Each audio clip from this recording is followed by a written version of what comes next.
കേരളത്തിലെ മതവിദ്യാഭ്യാസ സ്ഥാപനങ്ങളുടെ മാതാവ് ഉമ്മുൽ മദാരിസ് ജാമിഅ നൂരിയ അറബിയ പട്ടിക്കാട്. പ്രസ്തുത സ്ഥാപനത്തിൽ ആയിരക്കണക്കിന് ശിഷ്യഗണങ്ങളുടെ ഗുരുവര്യർ അഭിയന്നരായ ശൈഖുന എ.പി. മുഹമ്മദ് മുസ്ലിയാർ കുമരമ്പത്തൂർ അധ്യക്ഷ ഭാഷണം നിർവഹിച്ച് നമ്മെ അനുഗ്രഹിക്കുന്നു.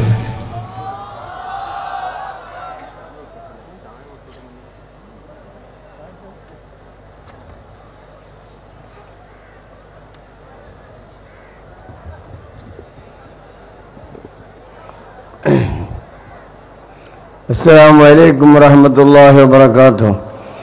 أعوذ بالله من الشيطان الرجيم. بسم الله الرحمن الرحيم. الحمد لله رب العالمين وأفضل الصلاة والتسليم على رسوله النبي الأمين وعلى آله وصحبه أجمعين. أما بعد. ഏറ്റവും ബഹുമാനവും ആദരവും നിറഞ്ഞ പാണക്കാട് സയ്യിദ് ഹൈദരലി ശിഹാബ് തങ്ങളെ, അതുപോലത്തെ മറ്റുള്ള സയ്യിദന്മാരെ, വിദേശ പ്രതിനിധികൾ, നമ്മുടെ നാട്ടിൻ്റെ മുഖ്യമന്ത്രി, അതുപോലെ തന്നെ മറ്റുള്ള മന്ത്രിമാർ, ഇവരെല്ലാം കൂടിയ ഒരു സദസ്സിൽ ഒരധ്യക്ഷ ഭാഷണം സുദീർഘമായി നിർത്തുക എന്നത് അത് ബുദ്ധിമുട്ടുള്ള കാര്യമാണ്. അവർക്കൊക്കെ സംസാരിക്കാൻ അവസരം നമ്മൾ കൊടുക്കണം. കേരളക്കരയിൽ ഇസ്ലാം വന്ന അന്ന് മുതൽക്ക് ബഹുമാനപ്പെട്ട നബി സല്ലല്ലാഹു അലൈഹി വസല്ലം തങ്ങളുടെ സമയം മുതൽ സഹാബത്ത് മുതൽ താബീങ്ങൾ വരെ കേരളക്കരയിൽ വന്ന് ഇസ്ലാം പ്രബോധനം ചെയ്തു.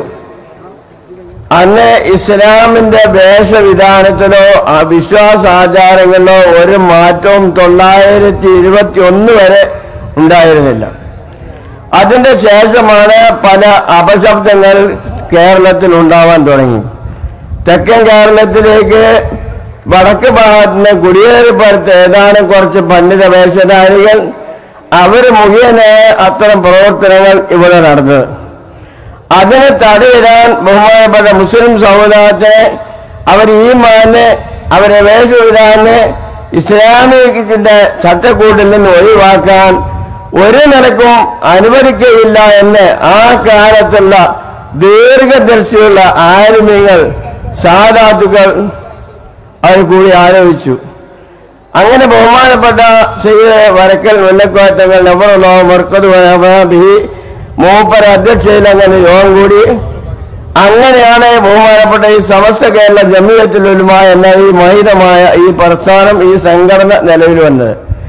അതിൻ്റെ ആവശ്യം സാധാരണക്കാരായ മുസ്ലിമീങ്ങളുടെ ഈമാനിനെ സംരക്ഷിക്കുക, അവരെ ഇസ്ലാമുമായുള്ള ബന്ധം അടുപ്പിക്കുക, ഇസ്ലാമിൻ്റെ ചട്ടക്കൂട്ടിൽ അവരെ ജീവിപ്പിക്കുക, തെറ്റാവുന്ന പ്രവണതകളിൽ നിന്ന് അവരെ മാറ്റി നിർത്തുക, ഇത്യാദി നല്ല കാര്യങ്ങൾ പറഞ്ഞ് ആളുകൾക്ക് ഉത്ബോധനം നൽകി അവരെ സംശുദ്ധമാക്കലാണ് അന്ന് സമസ്തയുടെ ലക്ഷ്യം.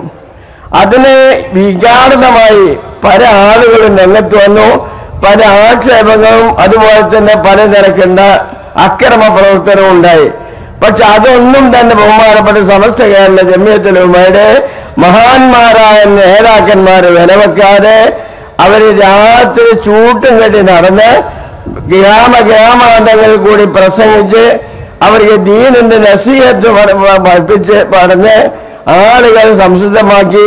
ഇന്ന് 900-1000-ഓളം വരുന്ന മദ്രസ ആ മഹാപ്രസ്ഥാനത്തിന്റെ അടിയിൽ അത് പ്രതിഫലിക്കുന്നു.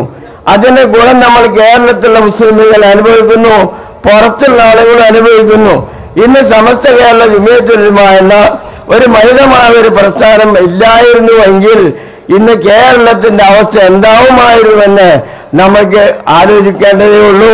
അതുപോലെ തന്നെ വിദ്യാഭ്യാസ രംഗത്ത് ഒരു പാർട്ടിക്കാർക്കും ഒരാൾക്കും ഇന്ന് മാത്രമല്ല ഗവൺമെന്റിന് വരെ നടത്താത്ത അച്ചടക്കമുള്ള ഒരു വിദ്യാർത്ഥി പ്രസ്ഥാനത്തിനെ നടത്താൻ സാധിക്കാത്ത വിധം അസൂയമായ പ്രവർത്തനങ്ങൾ നടത്തി സമസ്ത കേരള ജമിയത്തുൽ ഉലമ അതിന്റെ വിജയയാത്ര നടന്നുകൊണ്ടിരിക്കുന്നു. ഈ സന്ദർഭത്തിൽ സമസ്തക്ക് കൊഞ്ഞനം കാട്ടുന്ന കുറച്ച് ആളുകൾ നമ്മുടെ ഭാഗത്തുണ്ട്. സമുദായത്തിൽ നമ്മളിൽ തെറ്റിപ്പിരിഞ്ഞു പോയി. അവർക്കൊക്കെ ഇത് കണ്ടിട്ടെങ്കിലും ഏതെങ്കിലും ഒരു വിധേന ഇത് കണ്ടിട്ടെങ്കിലും അവരെ അതിൽ നിന്ന് മടങ്ങുകയാണെങ്കിൽ അതായിരിക്കും നല്ലത് എന്ന് മാത്രം ഈ സന്ദർഭത്തിൽ ഞാൻ ഉപദേശിച്ചുകൊണ്ട് അല്ലാഹു സുബ്ഹാനഹു വ തആല ഈ സംഘടനയെ മഹാനായ അരക്കൽ മലക്ക് തങ്ങൾ നവറുല്ലാഹു മർക്കദു താൻ എന്തിനു വേണ്ടി സ്ഥാപിച്ചു, അക്കാലത്തുള്ള പണ്ഡിതന്മാർ അത് ഖിയാമത്ത് നാൾ വരെ നമ്മൾ നിലനിർത്തണം. അതിന്റെ ബാധ്യത നമ്മൾക്കാണ്. അതിനുള്ള എല്ലാവിധമുള്ള സൗകര്യങ്ങളും അല്ലാഹു നമുക്ക് ഒരുക്കി തരുമാറാവട്ടെ എന്ന് മാത്രം ദുആ ചെയ്തുകൊണ്ട് ഞാൻ എൻ്റെ വാക്കുകൾ അവസാനിപ്പിക്കുന്നു. വാഖിറു ദഅവാനാ അൽഹംദുലില്ലാഹി റബ്ബിൽ ആലമീൻ. അസ്സലാമു അലൈക്കും വറഹ്മത്തുള്ളാഹി വബറകാതുഹു. മതവിദ്യാഭ്യാസത്തിന് ലോക മാതൃകയായ സമസ്ത കേരള ജംഇയ്യത്തുൽ ഉലമയുടെ മറ്റൊരു മാതൃക ഇവിടെ സൃഷ്ടിക്കപ്പെടുകയാണ്. അൽബിർ ഇസ്ലാമിക് പ്രീ സ്കൂളിന്റെ പ്രഖ്യാപനം ഈ വേദിയിൽ വെച്ചുകൊണ്ട് നടക്കുകയാണ്. സമസ്ത കേരള ജംഇയ്യത്തുൽ ഉലമയുടെ 90ാം വാർഷികോപഹാരമായി സമൂഹത്തിന് സമർപ്പിക്കുന്നു.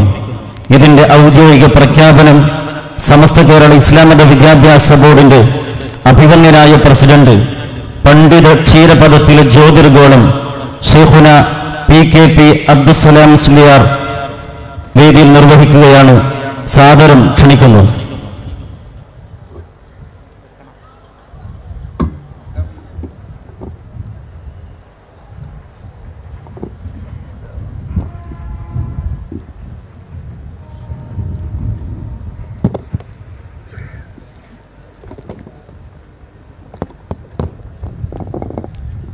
അസ്സലാമു അലൈക്കും.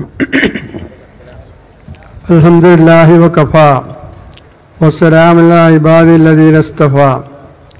ബഹുമാനപ്പെട്ട തങ്ങൾ അവറുകളെ, ബഹുമാനപ്പെട്ട പണ്ഡിതന്മാരെ, സമസ്ത മുശാവറ ഈ 90ാം വാർഷിക സംരംഭത്തിൽ നിങ്ങൾക്കൊരു സമ്മാനമായി ഒരു പ്രഖ്യാപനം ചെയ്യാൻ വേണ്ടി പോവുകയാണ്. ഞാനത് വായിക്കാം. അൽബിർ ഇസ്ലാമിക് പ്രീ സ്കൂൾ വിദ്യാഭ്യാസ ബോർഡ് പല സ്ഥാപനവും നടത്തിയിട്ടുണ്ട്. ഇതൊരു പ്രധാനപ്പെട്ട സ്ഥാപനമാണ്. അത് പിന്നീട് അതിനെപ്പറ്റിയുള്ള വിവരണം നിങ്ങൾക്ക് പൂർണ്ണമായി കിട്ടും. സമസ്ത കേരള ഇസ്ലാം മത വിദ്യാഭ്യാസ ബോർഡ് അടുത്ത അധ്യയന വർഷം മുതൽ അൽബിർ എന്ന പേരിൽ ഇസ്ലാമിക് പ്രീ സ്കൂൾ ആരംഭിക്കാൻ തീരുമാനിച്ച വിവരം അറിയിക്കുന്നു. ആധുനിക സംവിധാനത്തോടെയുള്ള പഠന രീതിയാണ് അൽബിർ അവലംബിക്കുക. ചെറുപ്രായത്തിൽ കുട്ടികളിൽ ഇസ്ലാമിക ശിക്ഷണം നൽകുന്നതോടൊപ്പം മലയാളം, അറബിക്ക്, ഇംഗ്ലീഷ്, കണക്ക് എന്നീ വിഷയങ്ങളിൽ പ്രാഥമിക പഠനവും വിശുദ്ധ ഖുർആനിലെ തിരഞ്ഞെടുക്കപ്പെട്ട സൂറത്തുകൾ മനഃപ്പാഠമാക്കുകയും നിത്യജീവിതത്തിൽ പതിവാക്കേണ്ട ദിക്റുകൾ ശീലമാക്കലും പെരുമാറ്റ മര്യാദകളുടെ ശിക്ഷണവുമാണ് പുതിയ വിദ്യാഭ്യാസ രീതിയിലൂടെ സമസ്ത ലക്ഷ്യമിടുന്നത്. 9 പതിറ്റാണ്ടായി ഇസ്ലാമിക സമാജത്തിന് ദിശാബോധം നൽകി വരുന്ന സമസ്ത കേരള ജമിയത്തുൽ ഉലമയുടെ 90ാം വാർഷികത്തിൻ്റെ ഉപഹാരമായി ഈ സംരംഭം സമർപ്പിക്കുന്നു. അല്ലാഹു അനുഗ്രഹിക്കുമാറാകട്ടെ. അസ്സലാമു അലൈക്കും.